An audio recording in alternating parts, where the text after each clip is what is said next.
ទ្វីបអឺរ៉ុបទ្វីបអឺរ៉ុបគឺជាទ្វីបដែលធំជាងគេលំដាប់ថ្នាក់ទី6ក្នុងចំណោមទ្វីបទាំង7នៅក្នុងពិភពលោកទ្វីបនេះមានប្រទេសប្រហែល44ប្រទេសដែលមានផ្ទៃដីគ្របដណ្ដប់ប្រហែល 9,93,800 គីឡូម៉ែត្រការ៉េនិងមានចំនួនប្រជាជនសរុបប្រហែល 740 លាននាក់ជាប់លំដាប់ថ្នាក់លេខ3បន្ទាប់ពីទ្វីបអាស៊ីនិងទ្វីបអាហ្វ្រិកទ្វីបអឺរ៉ុបមានព្រំប្រទល់ជាប់នឹងផ្ទៃទឹកជាច្រើនត្រូវបានបំបែកចេញពីអាស៊ីដោយជួរភ្នំអ៊ុយរ៉ាល់របស់រុស្ស៊ីនិងដោយសមុទ្រកាព្យេនិងសមុទ្រខ្មៅវាត្រូវបានបំបែកចេញពីទ្វីបអាហ្វ្រិកដោយសមុទ្រមីឌីតេរ៉ាណេអឺរ៉ុបត្រូវបានគេហៅថាជាឧបទ្វីបយក្សព្រោះវាត្រូវបានហ៊ុមព័ទ្ធទៅដោយទឹកសមុទ្រភាគខាងជើងភាគខាងលិចនិងភាគខាងត្បូង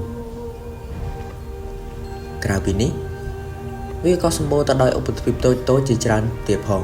ដែលមានដូចជាឧបទ្វីបស្កង់ឌីណាវនៃប្រទេសនៅវេសនិងស៊ុយអែតឧបទ្វីបអ៊ីបែរីប្រទេសអេស្ប៉ាញនិងប៉ូទុយហ្គាល់ឧបទ្វីបអ៊ីតាលីប្រទេសអ៊ីតាលីឧបទ្វីបបាល់កង់ប្រទេសក្រិកនិងបណ្ដាប្រទេសជិតខាងអឺរ៉ុបមានជួរភ្នំធំៗដែលជាខែលការពារនិងជាប្រភពទឹកដូចជាជួរភ្នំអាល់ជាជួរភ្នំល្បីបំផុតនៅអឺរ៉ុបកណ្ដាលដែលកាត់តាមបារាំងស្វីសអ៊ីតាលីនិងអូទ្រីសជួរភ្នំអូរ៉ាល់ជាព្រំប្រទល់ធម្មជាតិដែលចែករវាងអឺរ៉ុបនិងអាស៊ីជួរភ្នំកូកាជាកន្លែងដែលមានកំពូលភ្នំខ្ពស់បំផុតនៅអឺរ៉ុបគឺភ្នំអែលប្រុសដែលមានកម្ពស់ 5,642 ម៉ែត្រផ្ទៃរាបរបស់អឺរ៉ុបមានផ្ទៃដីរាបដែលជាលក្ខណៈរូបសាស្ត្រសំខាន់បំផុតជាតំបន់ដែលធំល្វឹងល្វើយលាតសន្ធឹងពីប្រទេសបារាំងរហូតដល់ប្រទេសរុស្ស៊ីដីមានជីជាតិខ្លាំងសម្រាប់ធ្វើកសិកម្មជាកន្លែងប្រជាជនរស់នៅកកកុញនិងមានរោងចក្រឧស្សាហកម្មជាច្រើនប្រព័ន្ធទន្លេនិងផ្លូវទឹក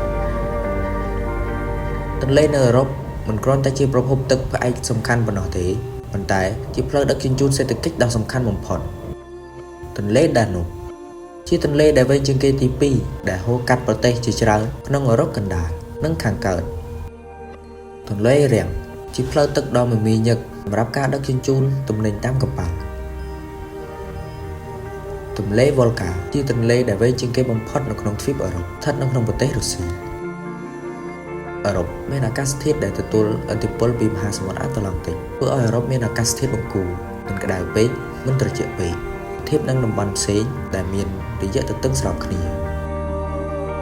អឺរ៉ុបជាទូទៅចែកចេញជា4តំបន់ដូចជាអឺរ៉ុបខាងលិចមាន9ប្រទេសអឺរ៉ុបខាងកើតមាន10ប្រទេសអឺរ៉ុបខាងត្បូងមាន15ប្រទេសនិងអឺរ៉ុបខាងជើងមាន10ប្រទេស